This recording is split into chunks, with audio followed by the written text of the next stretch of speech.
시간 저와 여러분에게 주시는 하나님 말씀은 신약성경 마태복음 5장입니다. 1절로 우리 3절 말씀 우리 합독하겠습니다. 찾으셔서 또 스크린 보시면서 말씀을 합독하겠습니다.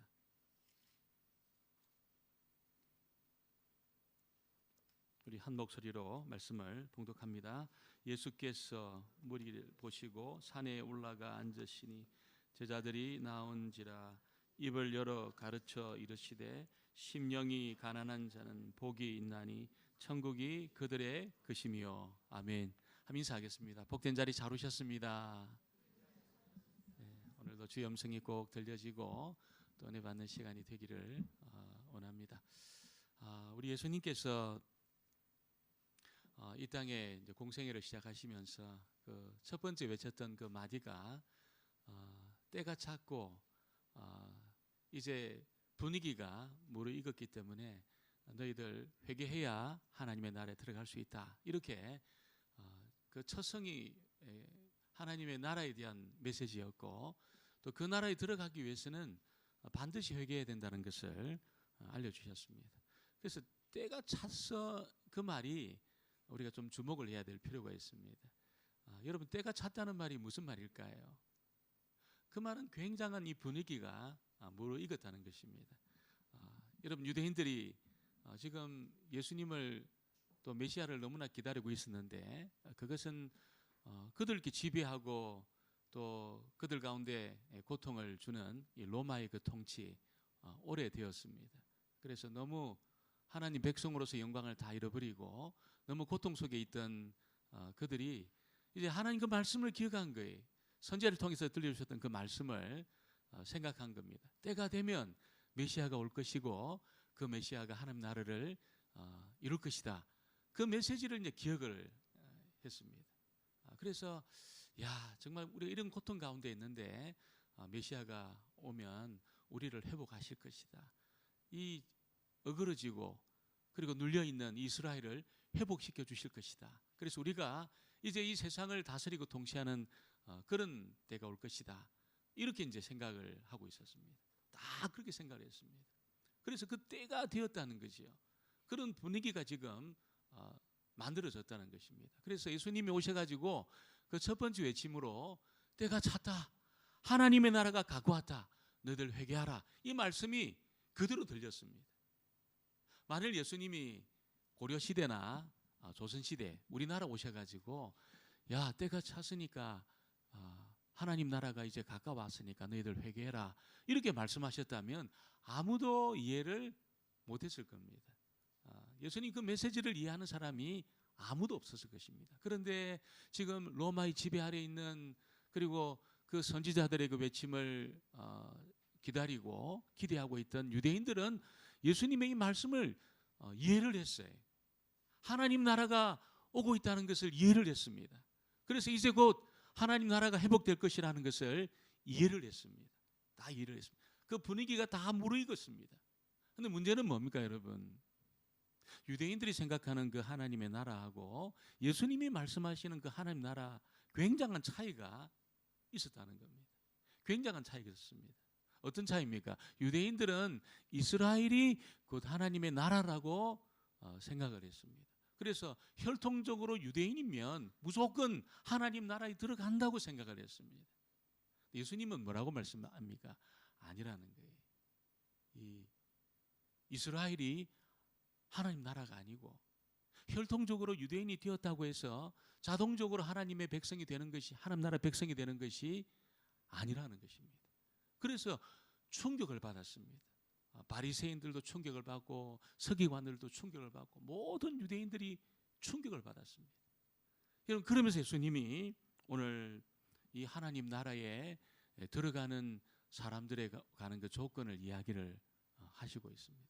유대인들은 당연히 우리가 하나님 나라 백성이 되고 천국 우리의 것이고 우리는 당연히 하나님 나라에 들어간다 생각. 왜냐하면 우리 유대인이고 율법을 암송하고 있고 율법의 삭구를 지키고 있고 누가 보더라도 우리는 유대인의 모습을 가지고 있기 때문에 우리는 그 나라에 자동적으로 들어간다고 그렇게 생각을 했습니다. 예수님은 아니라는 거예요. 하나님 나라에 들어가는 조건이 있다는 겁니다. 그 조건을 뭐라고 이야기합니까? 오늘부터 가르치는 이 말씀 속에 심령이 가난한 사람들, 또 애통하는 사람들, 또 뭐라고 이야기합니까? 마음이 온유한 사람들, 이런 사람들이 하나님 나라에 들어가는 그런 조건이라는 것을 알려주고 있습니다. 오늘 첫 번째는 여러분, 하나님 나라 백성으로서 그 나라에 들어가는 첫 번째 그 특징이 다른 것이 아니고 심령이 가난한 자다, 그렇게 말씀하고 있습니다. 우리 3절 다시 한번 보겠습니다. 3절 말씀입니다. 심령이 가난한 자는 천국이 그들의 것이며. 우리 성경은 잘 보면 심령이 가난하다는 말이 먼저 나와 있잖아요. 원어 성경은 이 반대입니다. 복이 있는 사람이 있는데 그 사람은 심령이 가난하다, 이렇게 이제 설명을 하고 있습니다.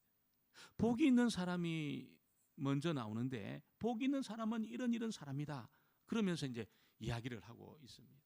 여러분, 보통 사람들이 복이 있다고 말할 때, 야, 저 가정은 참 복되다, 정말 저 인생은 참 복되다, 이렇게 말할 때 보통 어떤 사람을 그렇게 복이 있다고 말씀합니까? 누가 봐도 있잖아요.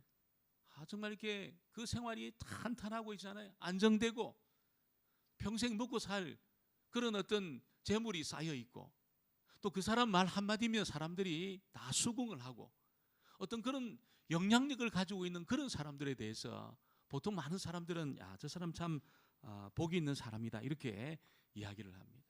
예수님은 진짜 복이 있는 사람이 있는데 그 사람은 다른 사람이 아니고 심령이 가난한 사람이다, 이렇게 말씀을 했습니다. 심령이 가난하다는 것이 이게 무슨 수치로 계산할 수 있는 것이 아니잖아요. 눈에 보이는 것이 아닙니다. 그럼에도 이 사람이 복이 있다고 말씀하시는 이유가 어디 있습니까? 여러분, 그것은 다른 것이 아니고 이 사람만이 있잖아요. 심령이 가난한 사람만이 하나님과의 관계가 형통하다는 겁니다. 그리고 그 사람만이 하나님의 복을 끌어올 수 있다는 거예요. 끌고 올 수 있다는 겁니다. 이 땅에. 누가 심령이 가난한 사람이었습니까? 오늘 이 말씀을 하시고 있는 예수님이 심령이 가난하신 그런 분이셨습니다. 너무나 심령이 가난하셨기 때문에 예수님은 하나님과의 관계가 형통했고 있잖아요. 하나님의 모든 복을 전부 끌고 왔습니다. 이 땅에 전부 끌고 오셨습니다. 이 심령이라는 말을 우리가 좀 이해하려면 이 반대말이 뭘까요? 꼭 반대말을 찾는다면 아마 마음일 겁니다. 어떤 정신이고 마음, 그런 것일 겁니다. 그래서 이 심령의 뜻은 그런 뜻이고, 아마 반대말은 육체 혹은 보이는 것, 아마 그렇게 우리가 설명을 할 수 있을 겁니다. 그래서 단지 어떤 물질적으로만 가난하다, 그렇게 물질적으로 가난하기 때문에 여러분 복이 있는 것이 아니고 마음으로, 정신적으로 여러분 이 심령이 가난하다는 것은 자신의 어떤 이 부족을 느끼는 겁니다. 부족을. 내가 너무 연약하구나, 내가 너무 부족한 사람이구나, 이걸 느끼는 겁니다.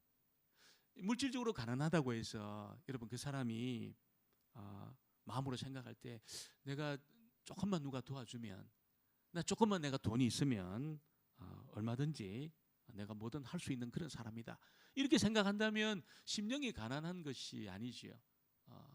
하나님이 보실 때는 그런 마음은 심령이 가난한 것이 아니라는 것입니다. 예수님이 말씀하고 있는 심령이 가난하다는 것은 하나님 앞에 부족을 느끼는 겁니다. 부족을. 하나님 앞에 자신이 부족하다는 것을 느끼는 겁니다. 이것이 심령이 가난하다는 것이죠.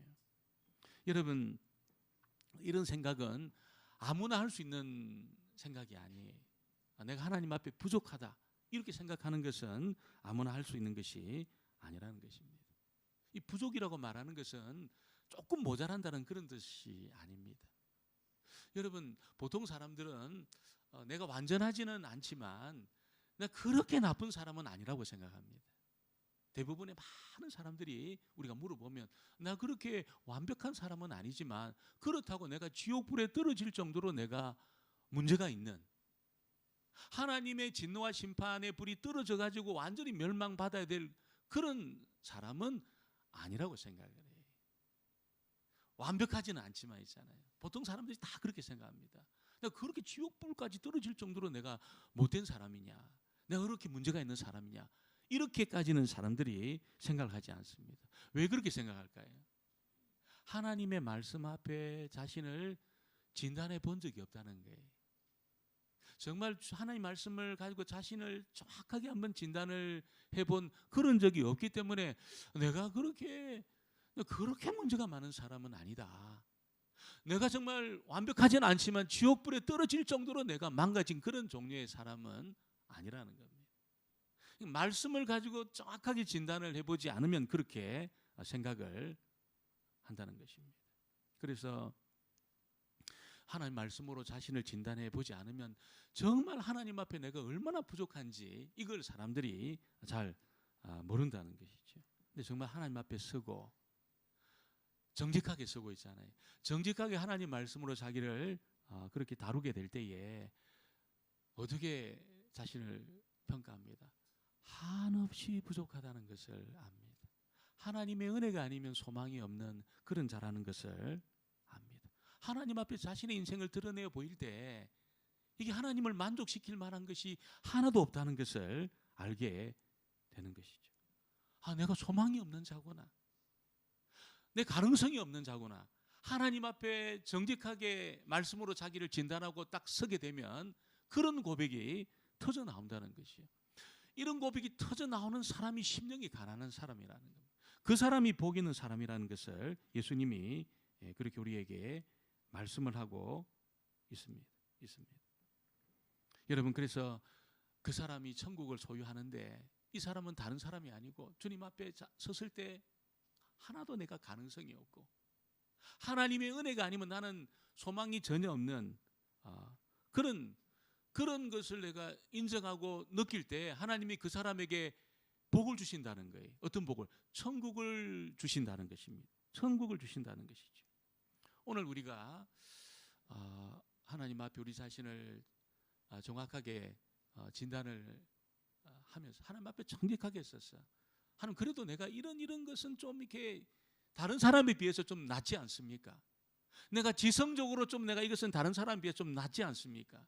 내가 성품적으로 이것은 다른 사람 앞에 내가 좀 낫지 않습니까? 이 정도면 내가 괜찮은 사람이 아닙니까?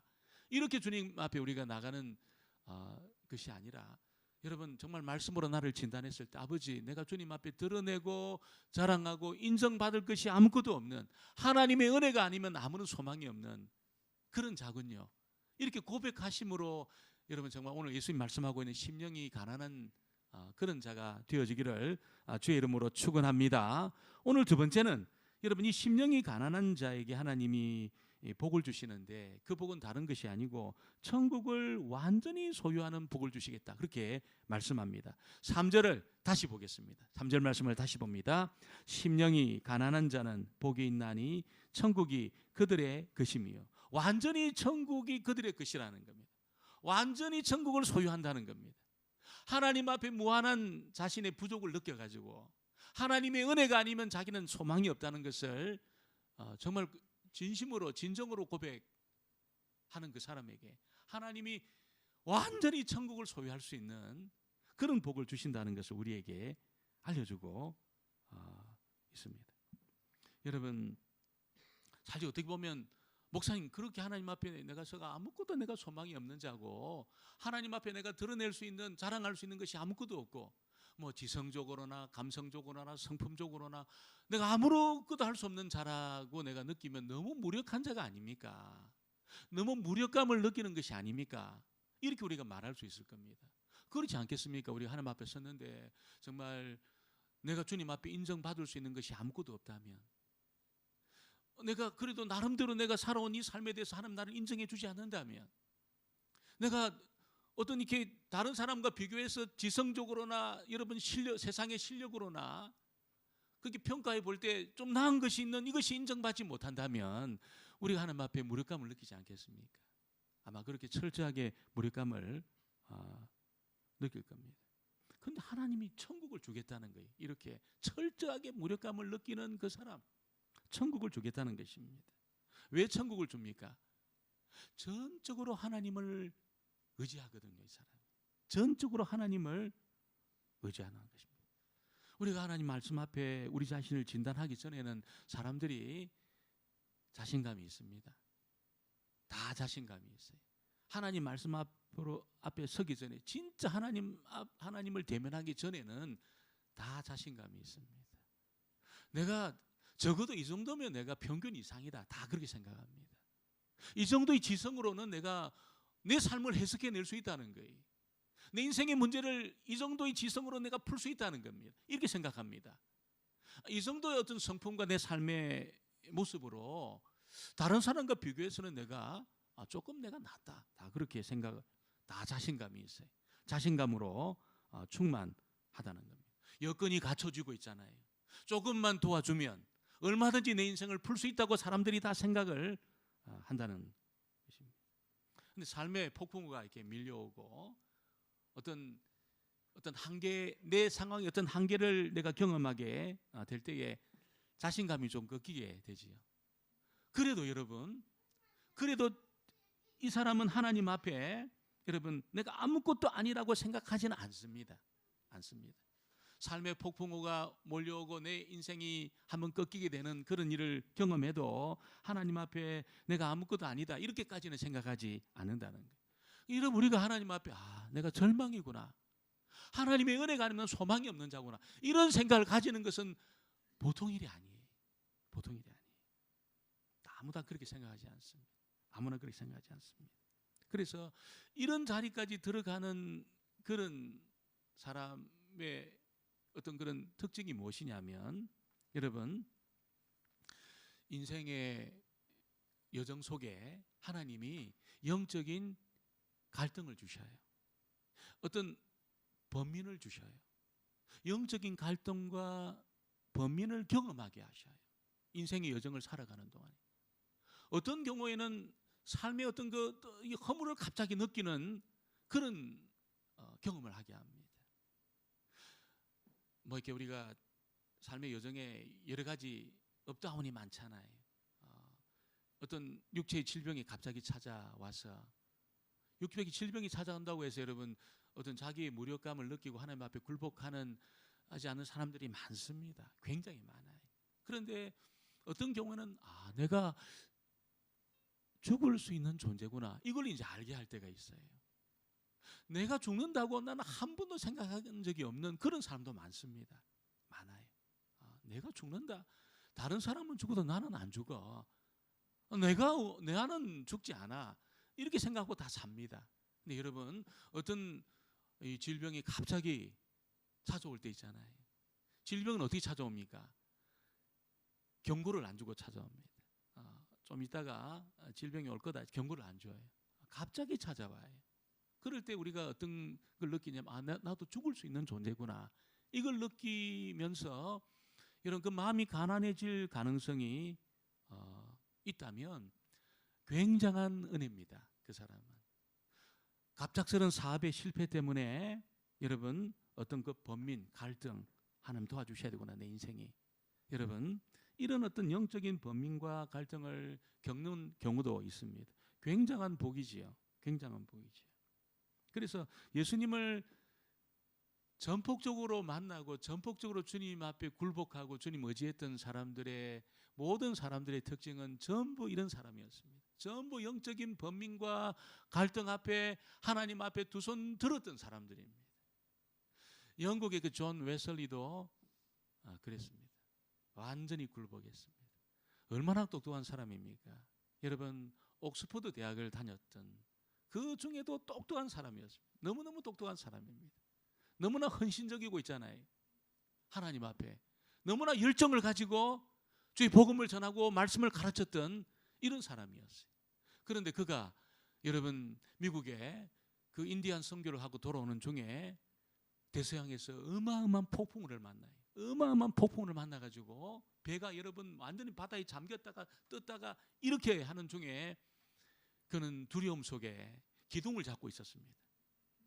이 물에 이렇게 빠져가 죽으면 내 인생이 끝장난다는 사실 앞에 기둥을 잡고 벌벌벌 떨고 있었습니다. 근데 그 옆에 여러분 그 이름도 모르는 여러분 아주 그냥 초라한 옷을 입고 있던 모라비안 교도들은 그러지 않았다는 거예요. 너무나 큰 기쁨 속에 자기를 돌아보는 게 아니고, 기둥을 잡고 자기를 돌아보는 게 아니고, 쓰러져 있는 사람을 돌아보면서 격려하고 있는 모습을 보고 내가 믿는 하나님하고 저 사람이 믿는 하나님이 다르다는 걸 알았어요. 자, 너무 하나님을 잘 믿고 있다고 생각했습니다. 이 정도 지성을 가지고 있잖아요.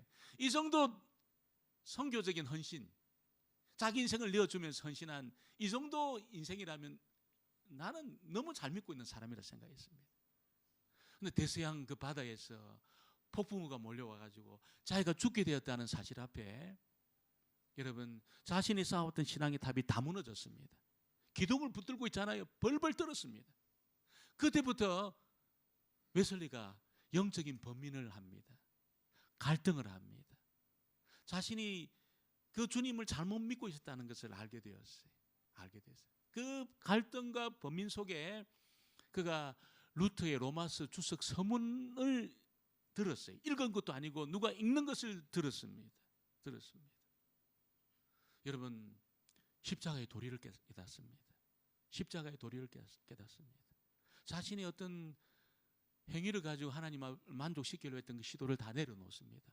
아, 이게 믿음으로 어루러지는 거구나. 이 십자가의 사건을 붙드는 나를 위한 사건이라고 믿음으로 고백하고 그것으로만 하나님을 영원히 단번에 완전히 만족시킬 수 있구나. 이걸 깨닫습니다. 웨슬레가 그때 굴복하고 하나님 앞에 거꾸로 서요. 말할 수 없는 하나님의 그 감동이 있잖아요. 기쁨. 하나님 성령이 물부터 부어지는 이런 체험을 웨슬레가 했습니다. 존 버녀는 18개월 동안 범민합니다. 지옥의 그 문턱에서 유황 냄새를 맡았다는 겁니다. 유황 냄새를. 자기 인생이 여러분 이게 하나님의 진노와 심판을 불러오는 그런 인생이라는 것을 알았어요. 이 사람이 잘못 산 게 아니거든요. 근데 그걸 막 느낍니다. 아, 막 유황 냄새가 자기 코에 막 진동을 하고 18개월 동안 잠을 못 자고 밥을 못 먹어요. 그때 존 버년도 십자가의 도리를 깨닫습니다. 도리를 깨달아요. 자신의 열심으로 하나님을 만족시키려고 했던 그 시도를 다 내려놓습니다. 십자가를 붙들어요. 가난해진 거죠. 마음이 가난해진 거죠. 여러분, 루터도 마찬가지입니다. 루터가 얼마나 독특한 사람입니까? 여러분, 그 성경 전체를 히브리 헬라를 다 번역해낸 사람입니다. 독일어로. 지금도 루터 성경이 읽혀주고 있습니다. 너무 그는 천재 중에 천재입니다. 천재 중에 천재. 이 천재가 하나님 만족시키려고 여러분 그 베드로 성당을 무릎을 기어서 올라가잖아요. 이 정도면 하나님을 만족시킬 수 있지 않겠냐. 이 정도면 마음의 평강이 안 찾아오는 거예요. 그런 시도를 했지만 마음의 평강이 안 찾아왔어요. 왜 그렇습니까? 그의 마음은 가난해져 있지 않았습니다. 이 정도면 하나님을 만족시킬 수 있다는 그런 여러분 부유한 마음을 가지고 루터가 살았다는 거예요. 근데 여러분 그런 시도와 그런 삶이 절대로 하나님을 만족시킬 수가 없고 그 십자가의 그 사건을 믿는 것 외에는 하나님 앞에 자신이 설 수 없다는 사실을 깨닫고 여러분 하나님 앞에 굴복했을 때 마음이 가난해져서 굴복했을 때 평강이 찾아와요. 평강이 찾아와요. 그때 기쁨이 찾아와요. 천국을 소유한 거죠. 어떻게 보면 천국을 소유했다는 것이죠. 여러분 영적인 범민이 찾아올 때가 있습니다. 우리 안에 영적인 범민이 찾아올 때가 있습니다. 이게 여러분 축복입니다. 하나님이 찾아온 겁니다. 어느 날 여러분 정말 우리의 믿음 생활이 너무 몸이 건조하고 이렇게 살아가는 것이 이게 믿음 생활이냐 이런 생각이 우리에게 불쑥 들어올 때가 있습니다. 이 정도 내가 탄탄한 삶을 살아온 이것이 이 정도면 하나님을 만족시킬 수 있지 않겠냐. 하나님이 너무 여러분 자기 수준에서 하나님을 바라보는 것이요. 하나님 너무 낮춰가지고 보는 겁니다. 그러다가 여러분 이 범민이 찾아올 때가 있어요. 이게 아무리 애를 쓰고 힘을 쓰고 최선을 다하는 삶을 살아도 다른 사람이 누리고 있다고 하는 그 평강을 경험하지 못하는 그 은혜를 체험하지 못하는 그 자신, 자기가 믿는 하나님하고 다른 사람이 믿는 하나님이 다르다는 것을 어느 순간에 알 때가 있다는 거예요. 알 때가 있습니다. 그러다가 하나님 말씀이 들려요. 복음의 소식이 들려요. 복음의 소식이 들려요. 얼마나 십자가 이야기를 많이 듣습니까? 얼마나 사랑의 하나님에 관한 이야기를 많이 듣습니까? 근데 이거 너무나 이게 여러분 이게 식상하고 감동이 안 되고 그냥 여느 때 듣는 소리처럼 그렇게 들리다가 어느 날 여러분 그 십자가에 내 죄가 개입되어 있다는 사실을 하나님이 깨닫게 하셔요. 깨닫게 하셔요. 주님이 죽으셨을 때 나를 제외시키고 죽은 것이 아니고 나를 위해서도 죽으셨다는 사실을 알게 하셔요. 그리고 그것을 붙듭니다. 나머지 다 내려놓고 있잖아요. 지금까지 살아왔던 모든 삶의 시도들 다 내려놓고 그것만 붙듭니다. 그것만 붙들어요. 그 십자가 공효를 여러분 붙듭니다. 그리고 하나님의 사랑을 깨닫습니다. 아, 나를 위해서 하나님이 자기 전부를 버려주셨구나. 하나님 사랑이 깨달아져요. 여러분 우리가 예수님을 통하지 않으면 하나님의 사랑 알 수 없습니다. 예수님 너무 사랑스러운데 하나님 나에게 진노하시고 벌을 주시는 그런 하나님으로 생각되고 그래서 예수님 하나님 내가 저들을 위해서 죽었으니까 제발 좀 용서해 달라고 이렇게 하나님을 생각할 때가 많다는 거예요. 예수님은 너무나 사랑의 예수님이신데 하나님은 진노와 심판의 하나님으로 우리가 생각을 해서 예수님이 마치 십자가 위에 죽으시면서 여러분 그 피를 흘리고 하나님 내가 저들을 위해서 피 흘렸으니까 저들 좀 용서해 달라고 이렇게 하나님을 생각할 때가 많다는 겁니다. 하나님을 우리가 잘못 이해하고 있는 것이요. 하나님 그런 분이 아니셔요. 그런 분이 아니셔요. 하나님이 어떤 분이십니까? 자기 전부를 내어주시면서 우리를 사랑하신 분입니다. 여러분 하나밖에 없는 독생하신 그 그리스도 그 성자 예수님에게 저와 여러분의 허물과 모든 죄를 전부 뒤집어 씌워가지고 여러분 하나님의 진노와 심판을 퍼부어 주신 분이 하나님이셔요. 하나님이셔요. 예수님의 십자가 사건을 깨닫는 순간에 한 사랑을 이해할 수 있습니다. 이해할 수 있습니다. 그것이 아니고서는 절대로 하나님의 사랑을 알 수가 없어요. 알 수가 없어요. 이슬람 교도들이 있잖아요. 무슬림들이 뭐라고 이야기하냐면 우리가 믿는 하나님하고 당신들이 믿는 하나님이 같다고 이야기를 합니다. 같다고 이야기를 해요. 알라가 있잖아요. 알라가 하나님입니다. 알라라는 말이 하나님이라는 말입니다. 알라가 하나님입니다. 그래서 무슬림들이 우리가 믿는 하나님하고 너희들이 믿는 하나님이 같다는 거예요. 그렇게 이야기를 해요. 그런데 문제는 뭡니까? 같다고 말하지만 그들은 여러분 하나님을 어떻게 믿고 있습니까? 너무나 두려운 하나님으로 믿고 있습니다. 어느 정도입니까? 폭탄 테러 정도 해야지 사랑해주는, 우리가 폭탄 테러로 우리 몸을 희생해야 사랑해주는 그런 하나님으로 알고 있습니다. 너무나 두렵고 무서운 그런 하나님이기 때문에 정말 폭탄을 짊어지고 자폭해가지고 나를 그냥 완전히 산산조각 내야지 그 정도 해야 사랑해주는 하나님으로 그들이 하나님을 알고 있습니다. 왜 이렇게 두려운 하나님으로 무슬림이 하나님을 이해할까요? 그것은 다른 것이 아니고 여러분 그들은 예수님을 믿지 않고 하나님을 믿기 때문에 그런 겁니다. 예수님을 통하지 않고 하나님을 믿기 때문에 예수님이 없는 하나님을 믿기 때문에 하나님이 너무너무 두렵고 무섭고 진노와 심판을 퍼붓는 그런 하나님으로 이해를 한다는 것이죠.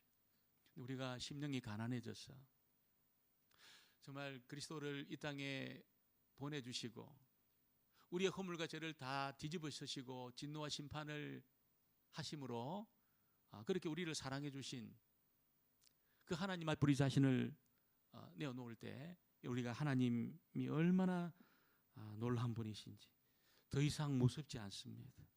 더 이상 하나님이 두렵지 않습니다. 더 이상 하나님이 멀리 계시지 않는 그런 하나님을 만나게 되는 겁니다. 우리가 심령이 가난해져서 여러분 그런 하나님을 만날 때 여러분 우리 자신을 다시 만나게 돼요. 어떻게 만납니까?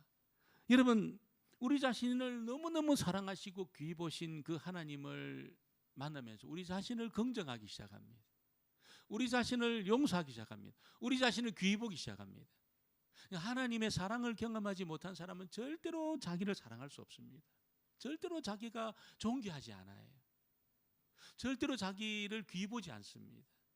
근데 하나님의 사랑을, 심령이 가난해져서 여러분 하나님 앞에 전적으로 굴복하고 하나님의 사랑을 받아들인 사람은 여러분 자기를 비로소 용서하고 사랑할 수 있는 그런 사람이 되는 것입니다.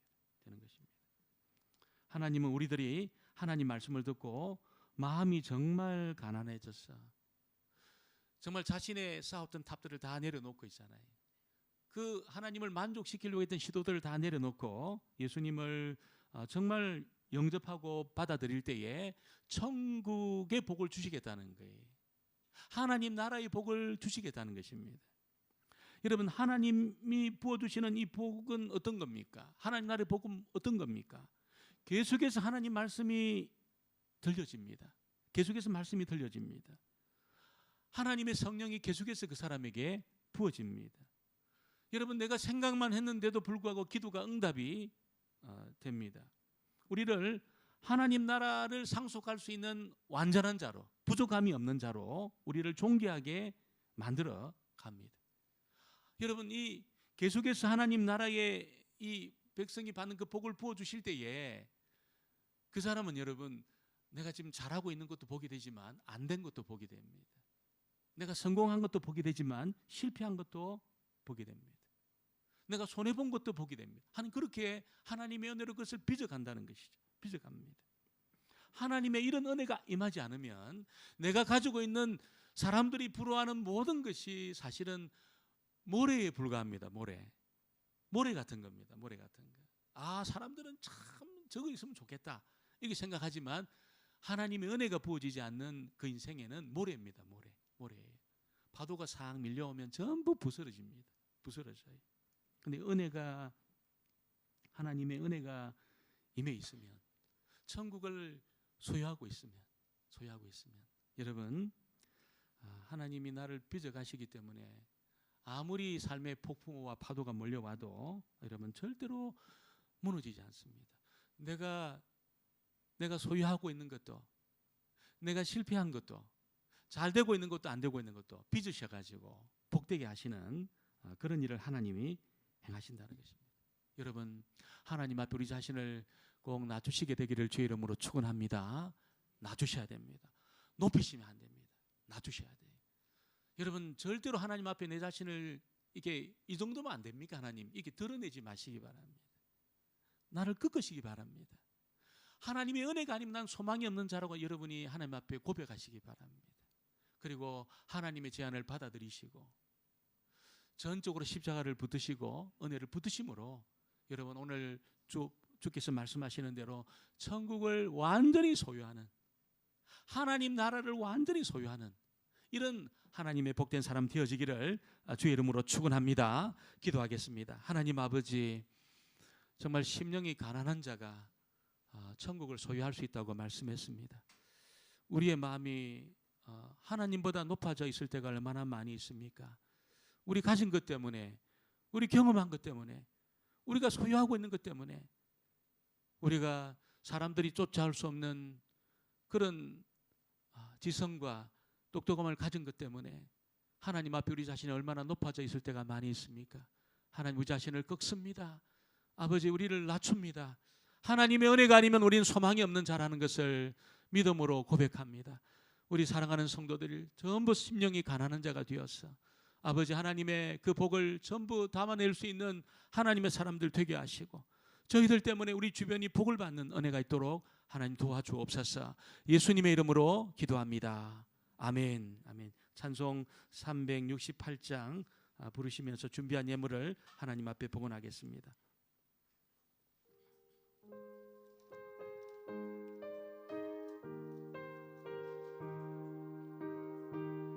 주 예수여 은혜를 내려주사, 주 예수여 은혜를 내려주사 곧 충만케 하옵소서. 이 줄이고 목마른 나의 맘에 주 성 성령을 부으소서. 주 예수여 충만한 은혜 내 영혼에 부으소서. 주 예수만 나의 힘 되고 내 만족함 됩니다. 주 예수여 죄에서 풀어주사 날 정결케 하옵소서. 이 세상의 유혹 나의 맘에 틈 못하게 하옵소서. 주 예수여 충만한 내 영혼에 부으소서. 주 예수만 나의 힘 되고 내 만족함 됩니다. 옛 야곱이 천사와 씨름하던 그 믿음을 주옵소서. 이 세상의 물결이 흉흉해도 날 평안케 하옵소서.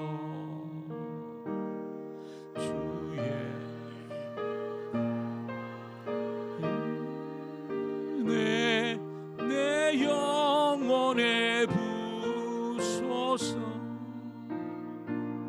주 예수만 나의 힘 되고 내 만족함 됩니다. 주 예수여 완전한 주의 사랑 나 받기를 원합니다.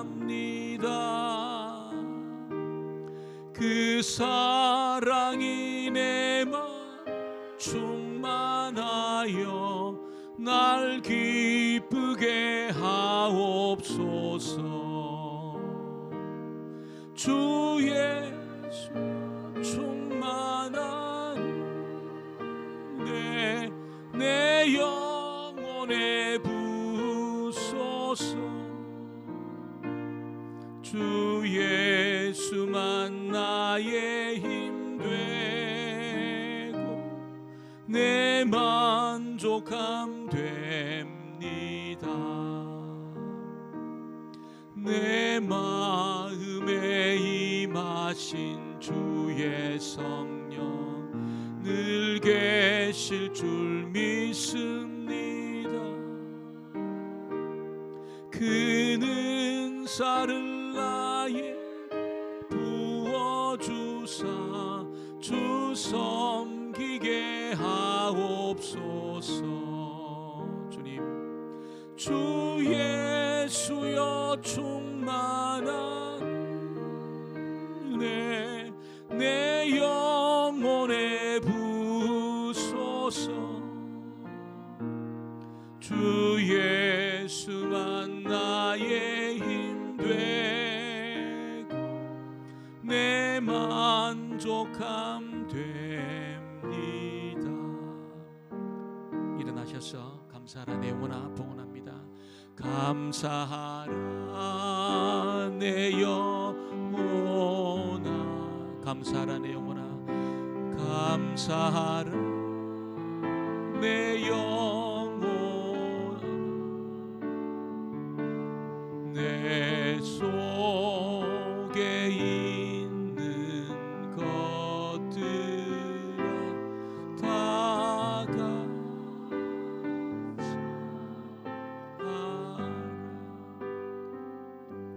하나님 아버지, 이 복되고 귀한 날 저희들로 하여금 하나님을 예배하게 하시고 또 주의 말씀을 상고하게 하시며 이 시간 아버지 주신 많은 것들 가운데 그 일부를 떼어서 11조로 감사의 물로 또 선교의 물과 또 여러 가지 제목들을 따라서 귀한 예물을 봉헌합니다. 물질의 주인이 하나님이시고 저희들 가진 모든 것이 하나님 주신 것임을 믿음으로 고백하는 심령들마다 하늘과 땅의 주인 되신 하나님께서 필요한 모든 것들 있어야 될 것 하나님의 때에 부어주시되 누르고 흔들어 넘치도록 채워 주옵소서. 물질 때문에 고통당하는 자들 없도록 또 고통 중에도 하나님이 공급해 주시는 그 은혜를 통하여서 물질로도 귀하게 쓰임받는 하나님의 사람들 다 되게 하여 주옵소서. 아버지, 보이는 곳에서 보이지 않는 곳에서 주님 사랑하는 마음으로 주의 몸인 이 교회를 섬기며 사랑하는 신실한 주의 지체들의 헌신과 수고를 기억하여 주시고 아버지께서 많은 열매 맺게 하여 주시고 큰 기쁨의 역사 있게 하여 주옵소서. 감사합니다. 예수님의 이름으로 기도합니다. 아멘. 아멘.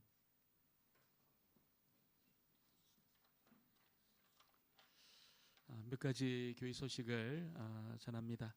갑자기 날씨가 좀 추워져 가지고 또 오늘도 한 7만 명 이상 참여하는 또 마라톤이 있다 그래 가지고 조금 서둘렀습니다. 길이 좀 막히는 것을 보게 되었습니다. 오늘 잘 오셨습니다. 복된 한 주간 되어지기를 소원합니다. 부활절에 있을 성례식을 위한 또 학습, 세례, 유아 세례, 입교 우리 목장별로 좀 파악해 주시고 혹시 세례나 학습 받지 못한 그런 지체가 있는지 살펴주시고 또 자녀들 중에 또 입교해야 될 자녀들 또 중고등학교 아이들은 또 학습 여러분 좀 파악해 주시기를 바랍니다. 3월 16일부터 진행하도록 하겠습니다. 2025년 목장 우리가 새롭게 재편이 되고 그렇게 지난 몇 주간 또 묵상하는 훈련도 하고 그렇게 했습니다. 오늘부터는 또 우리 목자들을 중심으로 또 목장 모임 하실 때에 또 풍성한 은혜가 있게 되기를 바랍니다. 여러분이 특별한 일이 없으면 식사하시고 목장으로 그렇게 꼭 모여주시기를 부탁을 드립니다. 이재황 집사님의 모친 되시는 김필려 권사님 지난 2월 3일 소천하셨습니다. 그래서 권사님 나가시는 교회에서 장례 일정을 다 집례를 하셨습니다. 슬픔을 당한 가정 이제 곧 귀용하실 텐데 여러분 많이 위로해 주시기를 부탁을 드립니다. 나머지 강고들은 주보를 참조해 주시고 오늘 점심 식사는 있습니다. 예, 굉장히 맛있는 것이 준비되어 있다고 우리 권사님이 눈짓으로 저한테 걱정하지 마시라고 그렇게 해주셨습니다.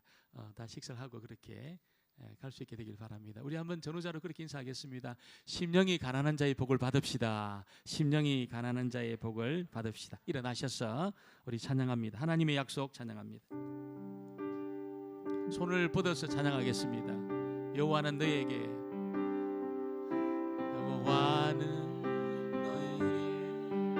복을 주시기를 원하며 너를 지키시기를 원하시며 여호와는 그 얼굴을 너를 향하여 드사 은혜와 평강 주시 원하노라. 우리 5명 이상 축복합니다. 너를 보배롭고 존귀하게